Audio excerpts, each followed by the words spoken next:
Olá pessoal, nessa aula vamos tratar a camada de aplicação, que é o módulo 2. Vamos falar sobre os aspectos conceituais de implementação de protocolo em nível de aplicação de rede, os modelos de serviço da camada de transporte, vamos abordar a questão dos serviços orientados à conexão e confiáveis, que é utilizado pelo protocolo, que é o protocolo TCP, os serviços não confiáveis e não orientados à conexão, que é o protocolo UDP. Vamos falar alguns paradigmas, definir o que é um paradigma cliente-servidor e o que é um paradigma P2P. Será apresentado os principais protocolos de nível de aplicação, que é o HTTP, protocolo de transferência de hipertexto, o FTP, protocolo de transferência de arquivo, serviços de correio eletrônico, como STP, que é para envio de correio eletrônico, e para acesso de correio eletrônico POP3 e MAP, falar a função do DNS. O grande sucesso da internet se deve às aplicações, sejam elas vídeos armazenados, mensagens instantâneas, redes sociais, vídeos do YouTube, que são vídeos também armazenados, e dentre outras aplicações que são sucesso. Podemos citar serviço e-mail, web, mensagem instantânea, login remoto, compartilhamento de arquivo P2P, jogos online, multiusuários, clipes de vídeo, filmes, redes sociais, VoIP, videoconferência em tempo real, computação em grade, computação em nuvem, e uma infinidade de serviços oferecidos pela internet. Serviços bancários, por exemplo, transferências bancárias, e, e essas as aplicações surgem a cada dia novas aplicações que são executadas em sistemas finais diferentes, que se comunicam pela rede. Se for, por exemplo, aplicações do tipo cliente-servidor, softwares executam a nível de servidor e softwares também executam a nível de clientes, e eles trocam mensagem entre si. Não é necessário, ao desenvolver uma nova aplicação, implementar ela no núcleo da rede, porque as aplicações executam apenas na borda da rede, a nível de usuários e sistemas finais. Vamos falar alguns paradigmas das arquiteturas das aplicações, que é o paradigma cliente-servidor, P2P, e a híbrida, que é cliente-servidor e P2P. Na arquitetura cliente-servidor, o servidor está sempre ligado, tem apenas o IP fixo ou permanente, pode ser expandido para uns farms, que se fala um grande servidor, e o cliente ele comunica com o servidor, sempre inicia a comunicação, porque sempre ele solicita para um serviço e o servidor sempre responde. O IP dele pode ser dinâmico e não se comunicam diretamente entre si. Então, o custo estimado de um centro de dados do Google, por exemplo, é de 2,4 bilhões em 2007 e consome de 50 a 100 megawatts de potência. Diferentemente da arquitetura P2P, ou cliente-servidor, a P2P pura não é necessário um servidor o tempo todo armazenado. Os clientes trocam informação entre si, e informações seriam essas: arquivos de música, imagens, arquivos PDF, dentre outros serviços, podem mudar de IP a qualquer momento. É difícil de gerenciar pela sua alta escalabilidade. E o caso híbrida, podemos citar o caso do Skype, de mensagem instantânea, onde a aplicação P2P Voice sobre IP é P2P, existe um servidor centralizado para achar, para cadastrar usuários e para verificar quem está online. Mensagem instantânea também é da mesma forma, o bate-papo entre usuários é P2P, para verificar se o IP do usuário, se o usuário está online, utiliza o serviço cliente-servidor. Processo se comunicam, e processo, definição de processo, é um programa rodando dentro de um hospedeiro. E se dois processos comunicam em uma mesma máquina. Essa comunicação a gente diz ela comunicação interprocesso ou comunicação entre processos, e se rodam entre hospedeiros diferentes ou sistemas finais diferentes, a gente fala que elas utilizam um protocolo de comunicação para fazer essa comunicação e eles trocam mensagens. O processo cliente é aquele que inicia a comunicação e o processo servidor é o processo que espera para ser contactado, ou ele sempre vai estar respondendo à solicitação do processo cliente.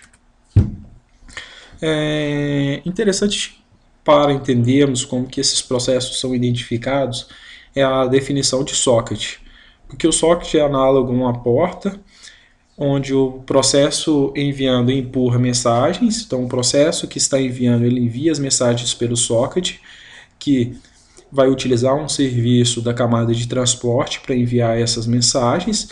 Aqui poderia, nesse exemplo está sendo TCP, mas poderia ser UDP. E ao receber a mensagem, o receptor recebe essa mensagem da camada de transporte através do socket ou da porta para enviar para o processo no receptor ou processo servidor.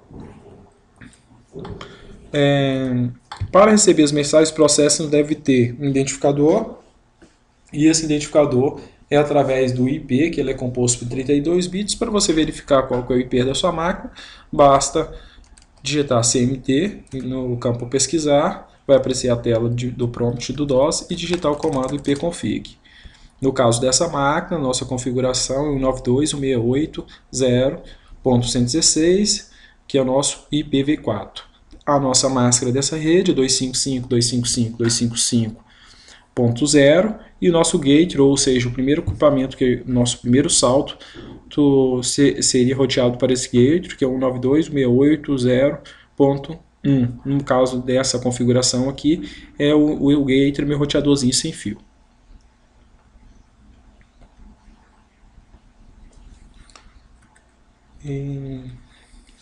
Muitos processos podem estar rodando o mesmo hospedeiro, e para ser identificado, cada processo é identificado através do endereço IP e os números das portas. Por exemplo, aplicações do tipo de um servidor HTTP, ele é identificado pela porta 80, serviço de correio eletrônico através da porta 25, ou socket 25. O que os protocolos da camada de aplicação definem? Define o tipo das mensagens, se é requisição ou resposta, a sintaxe dessa mensagem, ou seja, que campos compõem a mensagem, como são delineados esses campos, a semântica da mensagem, o significado de cada um desses campos e a regra de quando e como esses processos enviam e respondem a mensagem. Vários protocolos de domínio público são documentados através da RFC, são documentos que definem ou que descrevem as regras de cada protocolo. Para que isso? Para prover a interoperabilidade entre eles, ou que vários fabricantes possam, por exemplo, do serviço HTTP, possam desenvolver browsers diferentes, mas que eles possam acessar os mesmos serviços. Um exemplo de protocolos aí de domínio público, a gente tem o HTTP, o SMTP, BitTorrent, FTP, dentre outros. Protocolos proprietários, a gente pode citar o Skype. E cada aplicação, ela exige serviços diferentes. Por exemplo, perda. Tem algumas aplicações que não toleram perda de forma alguma, e algumas outras podem tolerar perdas. Por exemplo, a Audi tolera algumas perdas, um nível pequeno de perda, mas aplicações, por exemplo, transferência de arquivo, transferências bancárias, eles têm que ser 100% confiável, 100% sem perda. Temporização. Alguns tipos de aplicações,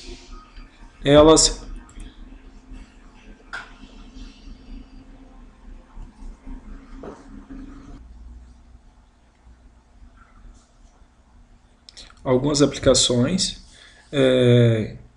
já são sensíveis a atrasos. Por exemplo, serviço de telefonia, jogos interativos, videoconferência, que já são bem sensíveis. Por exemplo, transferência de arquivo já não é sensível a atraso. Vazão. Algumas aplicações elas exigem, principalmente aplicações multimídia, um mínimo de vazão para que tenham uma qualidade boa. Por exemplo, uma videoconferência ela exige uma taxa de bytes, uma vazão em tantos kilobytes. Para quê? Para que ela kbytes, para que se tenha um serviço de qualidade, como a videoconferência. E algumas aplicações já não exigem isso. Seguranças. Algumas aplicações exigem um nível de segurança, por exemplo, transferência bancária. Elas exigem uma criptografia e integridade dos dados para que tenha sucesso na comunicação. A tabela abaixo apresenta uma relação de diferentes aplicações. Não vou citar todas, apenas algumas. Por exemplo, documentos web. Ela não exige perda, tem como requisito que não pode ter perda. A vazão dela pode ser elástica. Ela já é sensível a atraso? Não. Diferentemente de uma transferência de áudio e vídeo armazenado. Ela é tolerante à perda, mas vazão ela tem que ser igual do tempo real para você ter qualidade, por exemplo, de vídeo de 10 kbps a 5 megabits por segundo, dependendo da qualidade do vídeo ou do áudio. Sensível ao atraso, ao tempo, sim, em alguns segundos. Por exemplo, vamos assistir um vídeo armazenado, assistir um filme do Homem-Aranha online. Então, você vai precisar de alguns requisitos para que tenha uma boa comunicação. A camada de transporte fornece alguns serviços para a camada de aplicações, e um desses serviços é o TCP, que ele é orientado à conexão, ou seja, a um período inicial de preparação entre o processo cliente e o servidor. A gente chama esse processo de preparação de three-way handshake. Um transporte confiável entre o processo emissor e receptor, ou seja, as mensagens que são enviadas pelo receptor têm que chegar pelo emissor, tem que chegar no receptor, um controle de fluxo para evitar que o emissor sobrecarregue o receptor, um controle de congestionamento para regular a taxa de envio do emissor, para que ele não sobrecarregue a rede, porém não oferece temporização, garantias mínimas de vazão ou segurança. O serviço UDP já não oferece nenhum tipo de serviço, que é um serviço de dados não confiável. Quando eu estou falando confiável, não é de segurança, e sim garantia de entrega entre o emissor e receptor. Não oferece preparação para conexão, confiabilidade, controle de fluxo, controle de congestionamento, temporização, garantia de vazão ou segurança. Mas por que utilizar esse protocolo? Porque aplicações de vídeo em tempo real, se você for estabelecer uma conexão, vai provocar um atraso. Se você diminuir a taxa de emissão, você vai diminuir a qualidade do vídeo, e entre outras características que, por exemplo, controle de congestionamento pode provocar, por exemplo, diminuindo essa taxa também. Então, por isso que o UDP é ideal para esse tipo de aplicação. Você só envia, porque aplicações de vídeo em tempo real, você pode ocorrer algumas perdas. Um outro quadro que também apresenta a relação de cada uma das aplicações e que tipo de protocolos da camada de transporte ela utiliza. Vamos citar apenas um, por exemplo, acesso remoto, que é documentado através da RFC. O C54 ela utiliza o protocolo da camada de transporte TCP. Já um serviço de telefonia, utilizando a internet como o VoIP, normalmente utiliza o DP, porque não tem sentido você recuperar uma mensagem, um pacote que perdeu, utilizando depois de 10 segundos que o diálogo aconteceu, porque o diálogo já ocorreu, né? Então não tem sentido você recuperar esse pacote.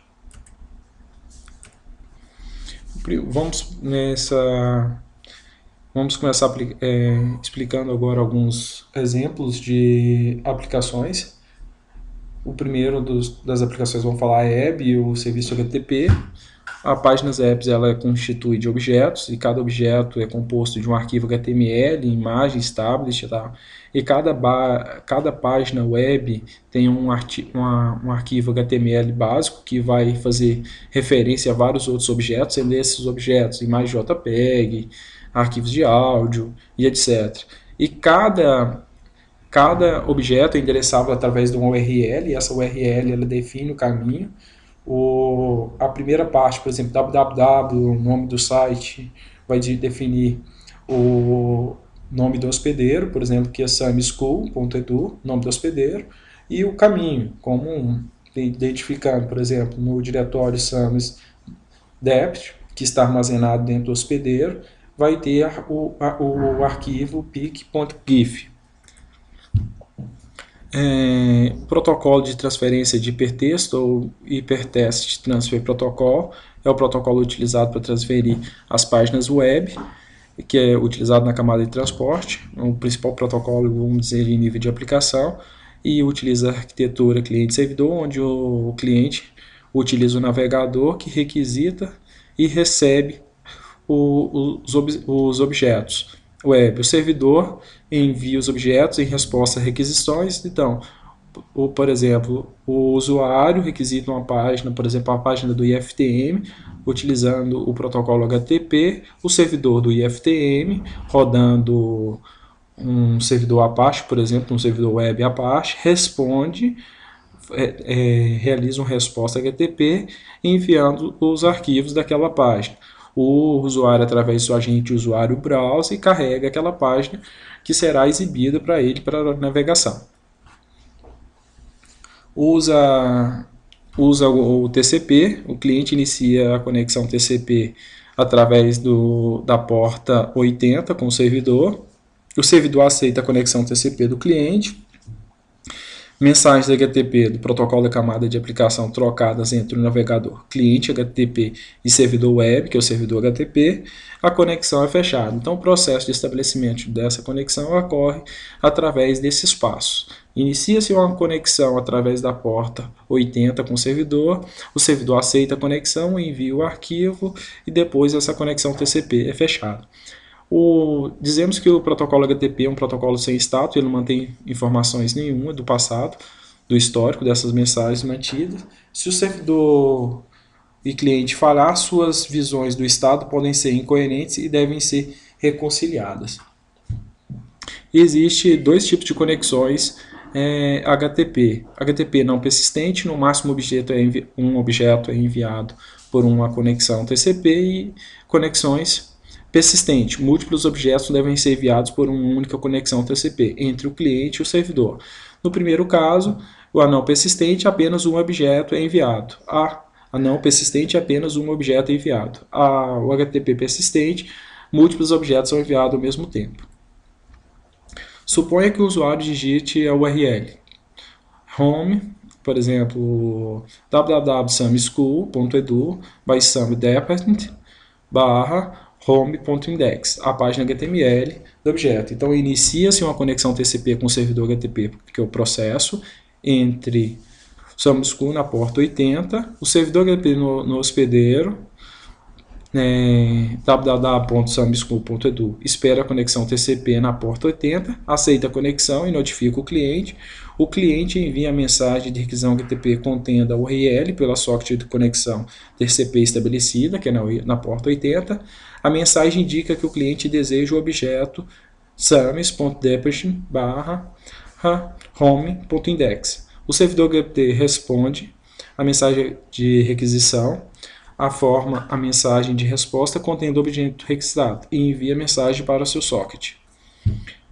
O servidor fecha a conexão TCP, o cliente recebe a mensagem de resposta contendo o arquivo HTML, exibe o HTML, analisando objetos HTML, acha 10 objetos de referência, realiza a etapa de 1 a 5 para os 10 objetos. Isso é um exemplo da conexão não persistente, apenas um objeto por vez. Carrega primeiro a página HTML, depois faz a requisição de cada um dos objetos, 10 objetos, que aqui essa página HTML faz referência separadamente. No HTTP não persistente, o tempo de resposta é definido pelo RTT, que é o tempo para um pequeno pacote trafegar do cliente até do cliente ao servidor e retornar.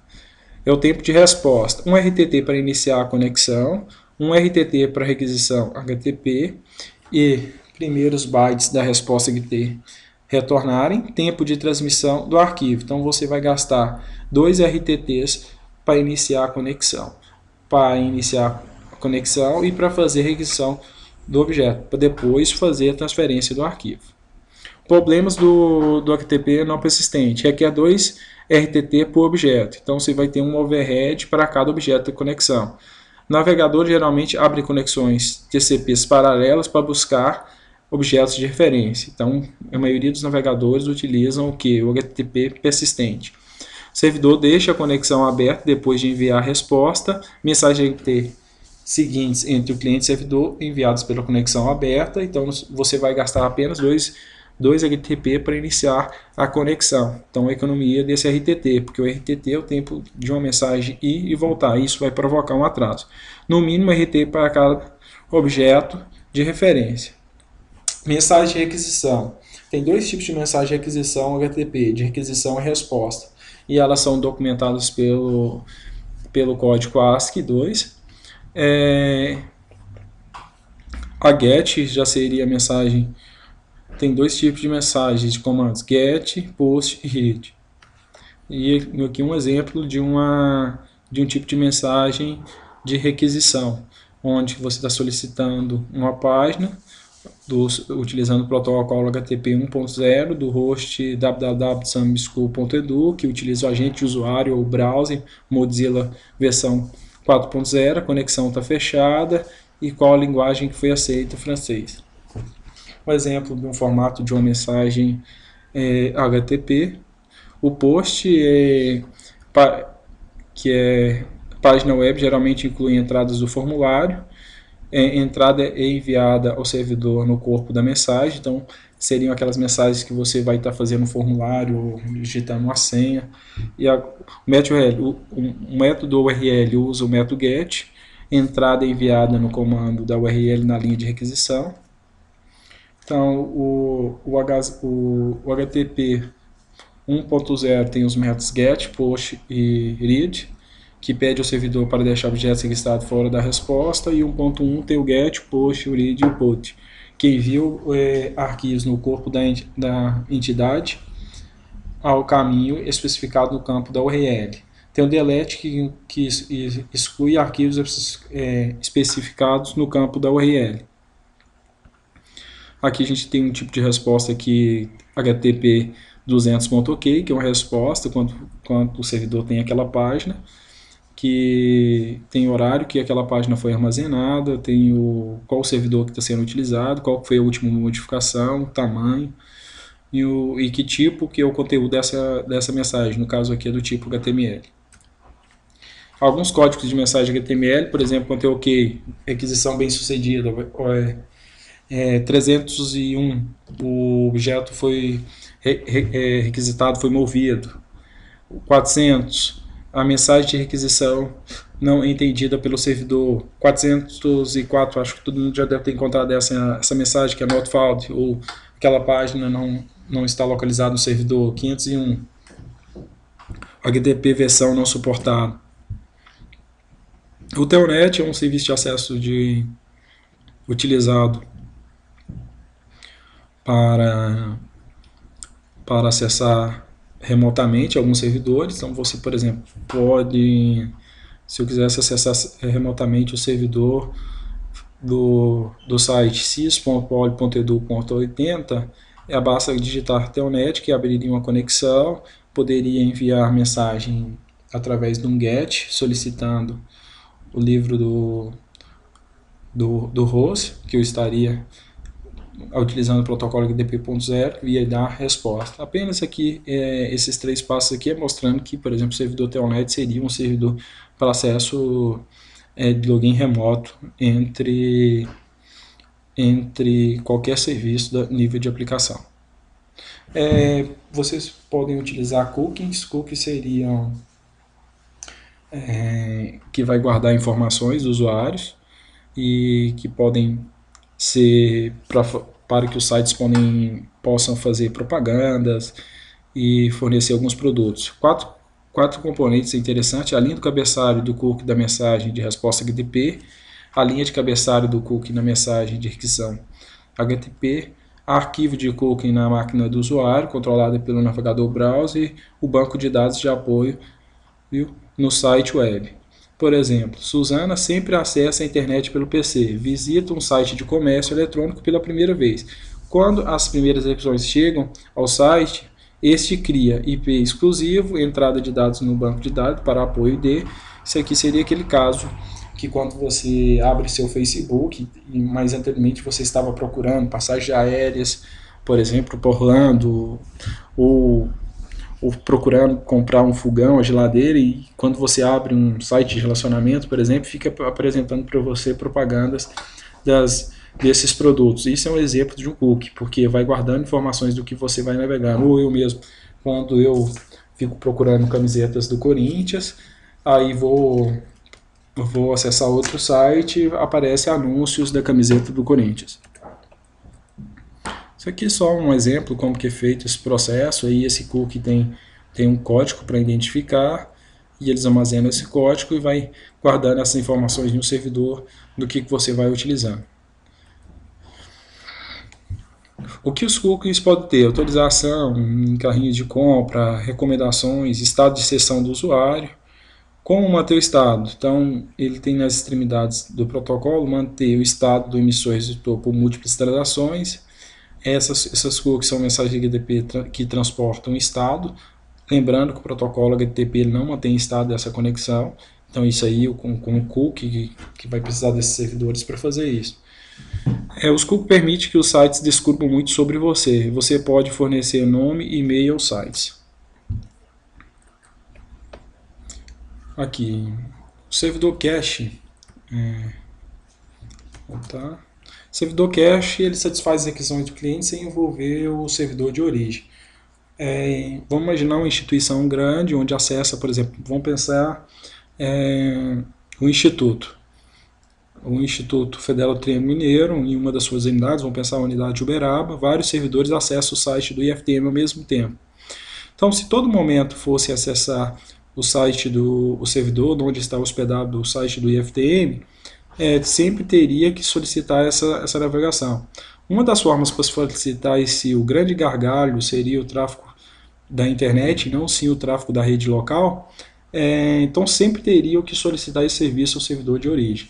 Uma das formas é colocar um servidor proxy, um servidor cache, dentro da rede empresarial, da intranet, porque o cliente sempre vai solicitar esse servidor proxy em vez de utilizar recursos da internet. Isso vai economizar muitos recursos de acesso à internet. Então, o usuário prepara o navegador de acesso via cache, o navegador envia todas as requisições HTTP ao cache, o objeto no cache retorna ao objeto, o objeto da cache requisita o objeto do servidor de origem, depois retorna ao cliente.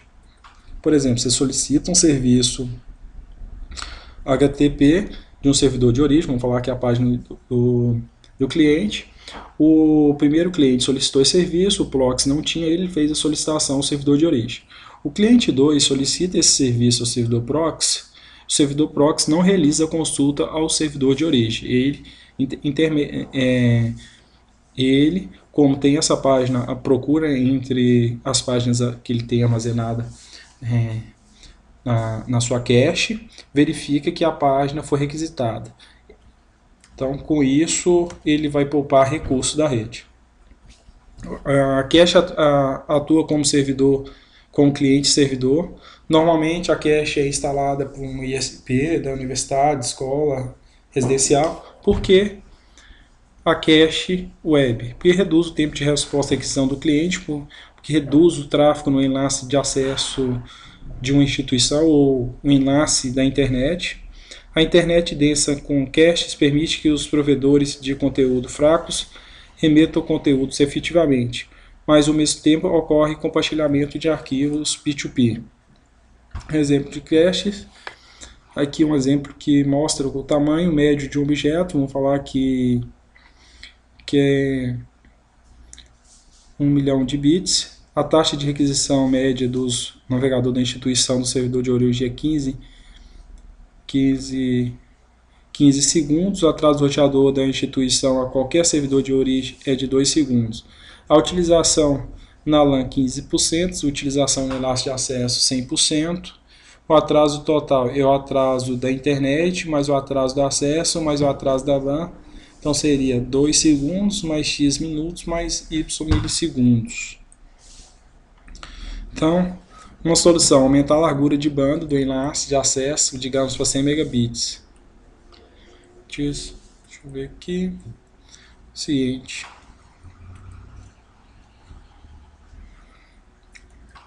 Essa parte aqui eu vou pular, porque não é importante, tá?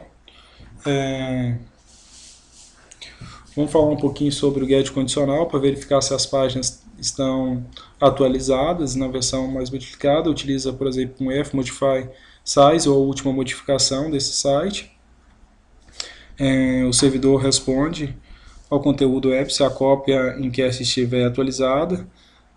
Por exemplo, se tiver aqui, ó, se tiver resposta 404 não foi modificado, então com isso primeiro o servidor vai buscar essa solução no servidor cache, o cliente busca no servidor cache, e o servidor cache só verifica se essa página ela é a última atualização dela através do get condicional. Se recebeu a resposta 304, essa página é enviada ao cliente.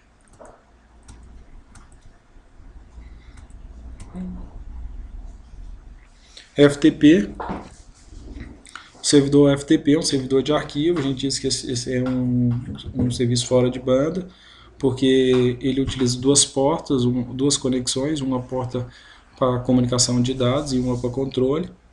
O cliente que inicia a transferência, o servidor, um servidor remoto que vai responder. Ele é documentado através da RFC 959, utiliza a porta 21 e 20. A gente diz que ele utiliza duas conexões separadas, uma de controle e uma de dados. A 21 é para de controle e a transferência de dados utiliza a porta 20. Aí o cliente navega por diretórios remotos através de comandos, que com isso ele consegue recuperar arquivos. E assim, ao término da conexão, ele fecha a conexão. Então, a principal função desse servidor FTP é para transferência de arquivos. O servidor abre outra conexão de dados para transferir outro objeto, se caso ele precisar transferir outro objeto. Conexão fora de banda, porque ele utiliza duas conexões, uma para controle e uma para transferência de dados. Alguns comandos aí que é utilizado pelo FTP, como user, press, list, o RETR, que é para você recuperar o arquivo, para você armazenar um arquivo no servidor store, e exemplo de códigos aí de resposta: 301, usuário ok, 121, conexão 125, conexão aberta, 425, conexão não pode ser aberta, 452, o erro ao escrever um arquivo. E o serviço de correio eletrônico tem três componentes: o agente do usuário, o servidor de correio eletrônico e o protocolo SMTP, que é o protocolo de transferência de meio simples. O agente do usuário é o browser, o leitor de correio eletrônico, nesse caso pode ser o Outlook, o Mozilla Thunderbird, Eudora. Então o mais conhecido de todos é o Outlook. Então ele é utilizado por quê? Para enviar as mensagens de correio eletrônico, desde o cliente até o servidor dele de correio eletrônico e entre os servidores de correio eletrônico. O servidor de correio eletrônico tem a caixa de correio eletrônico que contém as mensagens que chegam para o usuário, a fila de mensagens com mensagens de correio eletrônico a serem enviadas, e o protocolo SMTP, que é entre servidores de correio eletrônico para envio de mensagens de e-mail. O cliente é o servidor de envio de correio eletrônico e o servidor de recepção do correio eletrônico. Esse protocolo de correio eletrônico utiliza a conexão TCP através da porta 25 de modo confiável. Há uma transferência direta entre o servidor de envio e o servidor de recepção. Há três fases de transferência: o handshake, que é a transferência de mensagem, e o fechamento. A interação de comandos de resposta utiliza comandos do ASCII2 e a resposta é código e frase de estado, e mensagem deve estar em ASCII2 e 7 bits. Um exemplo da comunicação, vamos pensar que a Alice abre seu agente de usuário, podendo ser o Outlook, para enviar a mensagem para Bob. Primeiro ela abre o browser, digita a mensagem, coloca lá no campo para quem que ela está enviando a mensagem. Depois a mensagem de Alice é enviada utilizando o protocolo SMTP para o servidor de correio eletrônico. No lado do cliente SMTP sobre a conexão TCP com o servidor de Bob. Então, ela estabelece o servidor de correio eletrônico de Alice, estabelece uma conexão com o servidor de Bob, que estabelece uma conexão SMTP. Aí no servidor de correio eletrônico de Bob é colocada a mensagem na caixa de Bob, e Bob, é um momento que ele desejar no futuro, aí, quando ele quiser recuperar a mensagem, ele vai utilizar um dos protocolos POP3, IMAP ou HTTP para recuperar a mensagem de correio eletrônico. Que é apenas um exemplo de interação, como que é feita a interação desse protocolo SMTP. Você também pode testar essa através do Telnet, onde você vai colocar o nome do servidor de correio eletrônico para recuperar mensagens e alguns comandos hello, mail, from, rsmtp, to, date, kit. O SMTP utiliza conexões persistentes, o SMTP requer que a mensagem um cabeçalho ASCII2 e utiliza para finalizar a mensagem o campo CRLF.CRLF, que determina a mensagem. Uma comparação do servidor SMTP com o FTP, que o HTTP é de puxar, o SMTP é de empurrar. Ambos têm interação de comandos no ASCII2, que seriam códigos mais primitivos de interação com ele, até mesmo utilizando o Telnet, que era utilizado no passado. Hoje a gente já utiliza isso através dos browsers ou através de agentes usuários mais modernos, como o Outlook. O RP, cada objeto encapsula em sua própria mensagem de resposta, sempre tem muitos objetos são enviados na mensagem de multiparte, ou ao mesmo tempo. Isso aqui é um formato de um cabeçalho do protocolo SMTP, que é definido pela RC 822. E para recuperar a mensagem de correio, a gente chama de protocolo de acesso de correio eletrônico. E aí tem o POP3, que é documentado pela RC 1939, e o IMAP pela RC 1730. O IMAP é já um protocolo mais moderno, até mesmo podemos utilizar o HTTP utilizando para o servidor de correio eletrônico Gmail, Hotmail, Yahoo e dentre outros. O IMAP aqui, alguns protocolos primitivos de comunicação dele, só para exemplo, que podem ser utilizados. O POP3 ele já é mais limitado.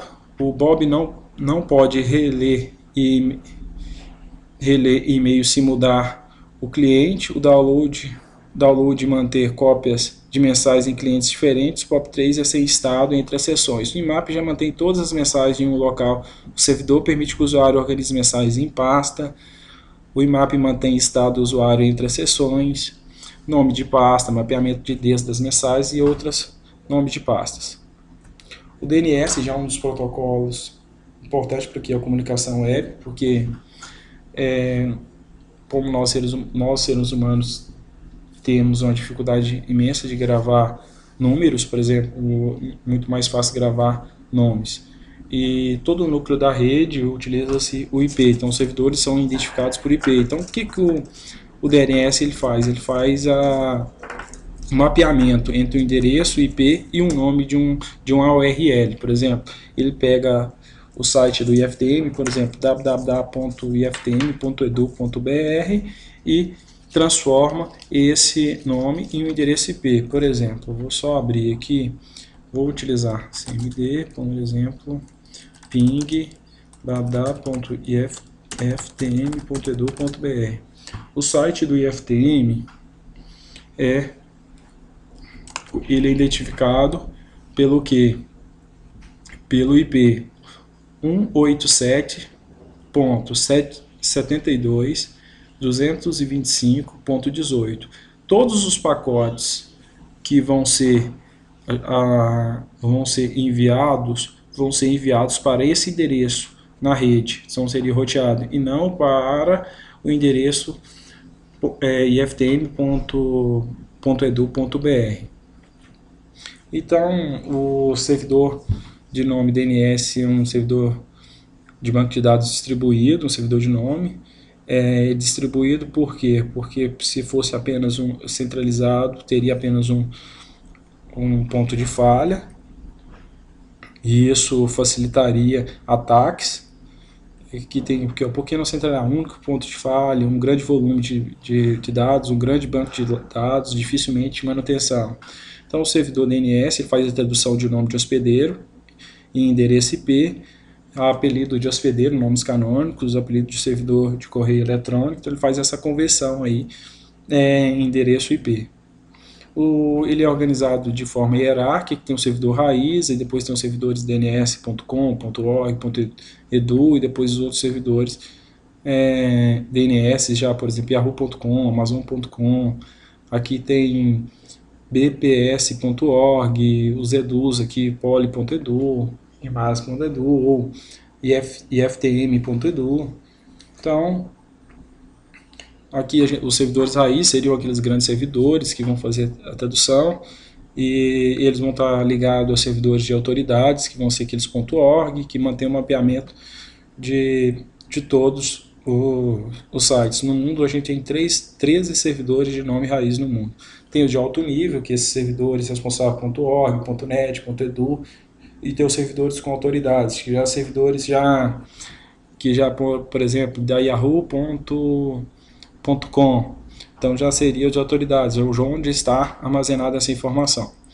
Aqui, ó, o local é aquele que você primeiro vai fazer o acesso, que geralmente é implementado pelo ISPs de uma empresa residencial, e eles primeiro vão fazer uma solicitação. Vou mostrar para vocês.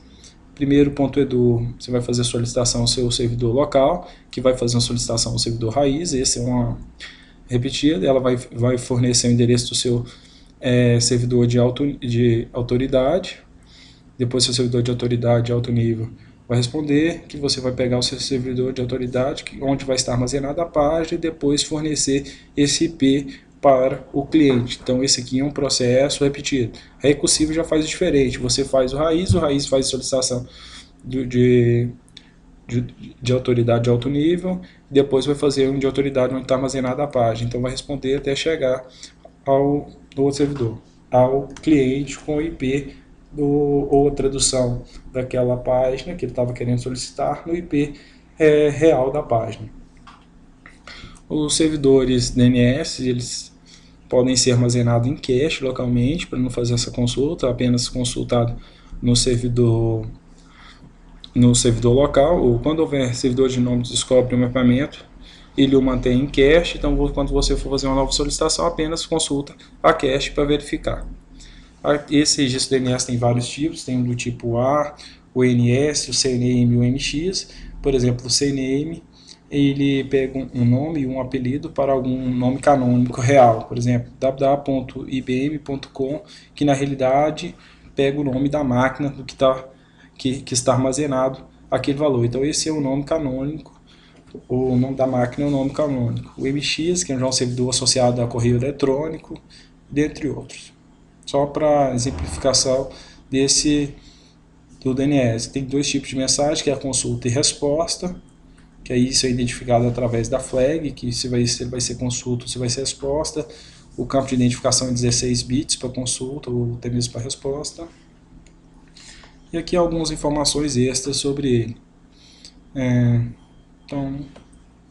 Então, como as pessoas obtêm o endereço IP do seu site? Através do registro DNS. Aplicações P2P pura, você não tem um servidor ligado ao mesmo tempo, os serviços finais são arbitrários, os sistemas finais arbitrários se comunicam diretamente, pares estão conectados intermitentemente e mudam de endereço IP. 3 tópicos, que é distribuição de arquivo, procura de informação, e vamos fazer um estudo de caso do Skype. O torrent, que é uma troca de arquivo entre usuários, então, que é o BitTorrent, chamado de file gerador, onde vão trocar pedaços da informação, a informação é dividida em pedaços, o cliente consulta um gerador onde vai ter essa informação, e eles vão trocar a informação entre si sem a necessidade de um servidor.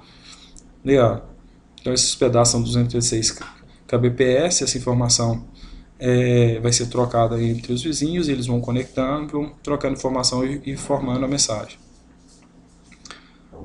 com isso aqui, Alice de forma, começa, troca a mensagem e aí vão. Aqui o Skype já no estudicador P2P, é inerente pares de usuários se comunicam, protocolos próprios de comunicação de aplicação, deduzido por engenharia reversa, super porque como é um protocolo proprietário, não é divulgado na forma de implementação, apenas eles fizeram um estudo através de engenharia reversa para ver como que ele é implementado.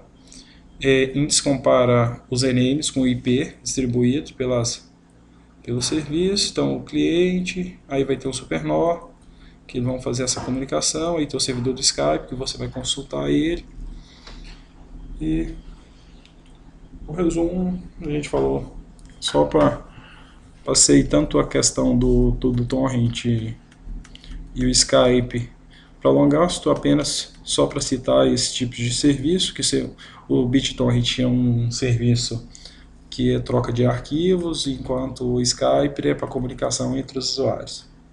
Que o SN significa SuperNOR, e nesse capítulo a gente estudou sobre arquitetura cliente-servidor, P2P e híbrida, que tem o caso do Skype, requisitos do servidor de aplicação, tem que ter confiabilidade, largura de banda e atraso, e cada aplicação tem requisitos diferentes. Falamos do serviço orientado à conexão confiável com a TCP, serviço não orientado à conexão UDP, e falamos dos protocolos específicos, alguns protocolos específicos. O HTTP tem que sempre lembrar o seguinte, o mais importante de tudo, que ele é um protocolo de transferência de hipertexto. O FTP, um protocolo de transferência de arquivo. O SMTP, um protocolo de envio de correio eletrônico entre o cliente ao seu servidor de correio eletrônico e entre o servidor de correio eletrônico dele ao servidor de correio eletrônico do destinatário. O IMAP e o POP3 é de recuperação de correio eletrônico. O POP3 é um protocolo mais limitado, onde assim que o usuário descarrega as mensagens de correio eletrônico para seu computador, ele não pode acessar elas de outro lugar. E o IMAP não, ele já pode fazer gerenciamento de pasta, tal, DNS para fazer a tradução de nome, endereço, IP. E os protocolos aí de P2P, a gente falou um pouquinho do BitTorrent, que é só para compartilhamento de arquivos, e o Skype para serviço VoIP.